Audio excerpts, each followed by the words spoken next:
Au nom du Père, du Fils et du Saint-Esprit. Amen. Bonjour à toutes et à tous. Et je suis encore content de vous retrouver après, disons, 2 semaines pour partager à nouveau la parole de notre Seigneur Jésus-Christ. Et pour les textes que nous propose l'Église pour ce vendredi, pour le 13e vendredi de la semaine du temps ordinaire, on va dire que ce sont des tests qui sont intéressants. Et après lecture de ces tests, j'ai eu à faire ressortir, disons, deux grands points. Deux grands points. D'abord, dans la première lecture, qui est tirée du livre d'Amos, chapitre 8, au verset 4 à 6 et 9 à 12.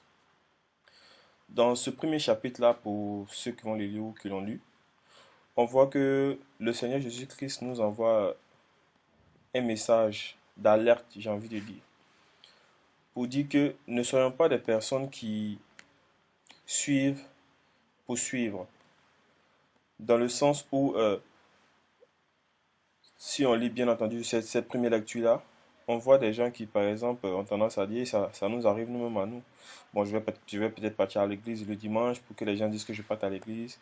Ou quand, par exemple, on a l'église, le prêtre, il est en train de faire son homélie, que celui-là fasse vite, on va rentrer à la maison. Ou celui-là, qu'est-ce qu'il raconte? On a toujours tendance à plus calculer les choses, j'ai envie de dire, qui sont futiles plutôt que ce qui est plus important, c'est-à-dire la recherche de la parole. Voilà. Donc, c'est-à-dire, nous sommes des chrétiens, j'ai pas envie de dire du monde, mais des chrétiens par circonstance. Voilà. C'est-à-dire, il y a un moment de prière. Bon, on part parce que tout le monde y va, quoi. Mais on ne part pas parce que véritablement on recherche à comprendre ce message-là qui sera véhiculé lors de cette prière-là, par exemple, ou lors d'une assemblée. Je prends des exemples comme ça. Donc, derrière, le Seigneur nous dit d'être des personnes qui recherchent toujours sa parole. Et il nous dit que, véritablement, si on part, et que derrière, c'est pour être des chrétiens de circonstances, comme je l'ai dit, derrière, il faudra s'attendre aux conséquences qui vont suivre. Parce que après, c'est nous qui avons toujours tendance encore à venir dire, mais Seigneur Jésus-Christ, mais pourquoi j'étais là à cette prière-là? Pourquoi? Tu étais là, mais bon. Est-ce que tu étais là vraiment de tout cœur? Est-ce que tu étais là parce que tu voulais vraiment découvrir, tu voulais vraiment rencontrer le Seigneur? C'est la première question que l'on doit se poser. Donc, dans cette première lecture, c'est surtout cette mise en garde-là où le Seigneur nous incite, ou nous invite à être des chrétiens qui sont vrais. Vrais, voilà. Vrais dans leur cœur, vrais dans leurs gestes, vrais dans, dans la volonté de vouloir le suivre.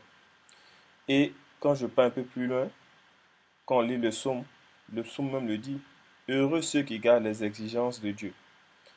Ils le cherchent de tout cœur, et de tout mon cœur je te cherche Seigneur, garde-moi de fuir tes volontés. Voilà.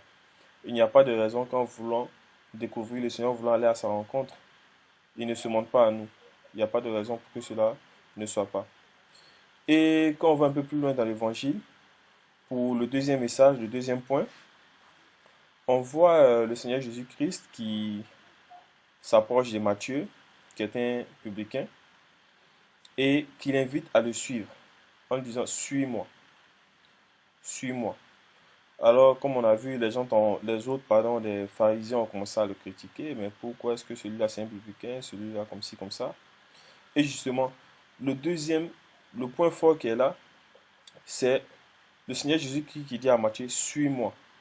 C'est-à-dire que on voit derrière ce simple suis-moi, un saint aimable qui a été un modèle pour tous les hommes. Et d'abord, Matthieu, qui avait été un grand pécheur, comme l'évangile le dit de lui, et par la suite, on voit qu'il est devenu quelqu'un qui est grand parmi tous les saints de Dieu. Parce que derrière, on a notre Seigneur Jésus-Christ qui lui a parlé au fond de son être. Et Matthieu, lui aussi derrière, il a eu à abandonner tout pour pouvoir suivre le Christ.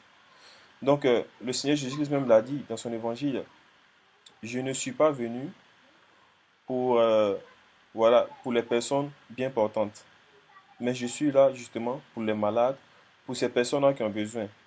Comme il a dit, ce ne sont pas les gens bien portants qui ont besoin de médecins, mais les malades. Donc, nous, derrière aussi, c'est un message fort pour nous dire que, quelle que soit notre situation, quelle que soit la, la circonstance dans laquelle on se trouve, quel que soit ce qu'on peut se dire, quelle que soit notre culpabilité, plus ou moins, enfin, je veux dire que pour quelqu'un qui se sent assez coupable, ou qui se pose des questions, qui se dit que non, je suis trop un grand pécheur pour que le Seigneur me rappelle à lui, ou qui se dit que oui, moi, j'ai vraiment atteint un niveau où il n'y a plus de chance, quoi, que je puisse être péché. C'est pour dire justement que si tu te sens comme ça, dis-toi que le Seigneur, il est là pour toi. Voilà. Il vient pour nous justement, pour nous qui sommes dans ces différents cas. Le plus important, c'est que nous devons vouloir aussi derrière pour que ça marche.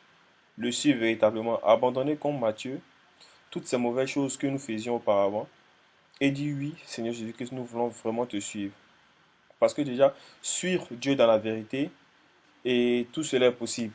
Et pour le faire, il faut vraiment et complètement abandonner toutes les choses qui ne sont pas de Dieu, quelles qu'elles soient.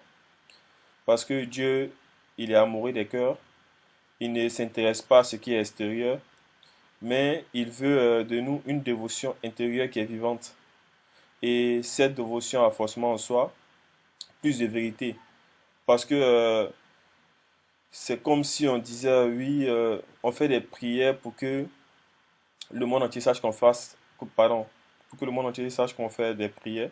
Alors qu'il faut faire des prières parce que on veut vraiment découvrir le Seigneur, on veut vraiment aller à son rencontre.